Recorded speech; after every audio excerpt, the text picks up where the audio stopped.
اور تمام مخلوقات کے ایمان کو ترازو کے دوسرے پلڑے میں رکھا جائے تو ابو طالب کا ایمان اس سے وزنی ہوگا۔ یہ إياك نعبد وإياك نستعين۔ جہاں اس پوسٹ میں دوسری بات لکھی گئی کہ ابو طالب ان کا ایمان ترازو کے ایک پلڑے میں رکھا جائے، یہ بات بھی دلائل و براہین کی روشنی میں 100% غلط ہے۔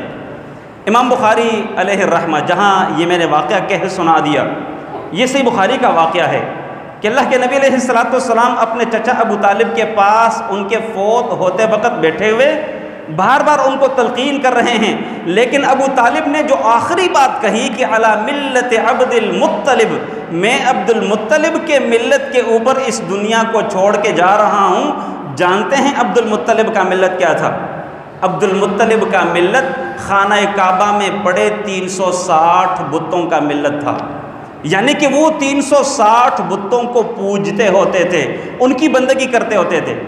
عبد المطلب کا ملت جانتے ہیں کیا تھا؟ وہ لات، منات اور عزا اور حبل، یہ جو بڑے بڑے انہوں نے بت بنا رکھے تھے، ان کا ملت، ان کا دین یہ والا دین تھا۔ اللہ کے نبی علیہ السلام کا توحید والا عقیدہ نہیں تھا۔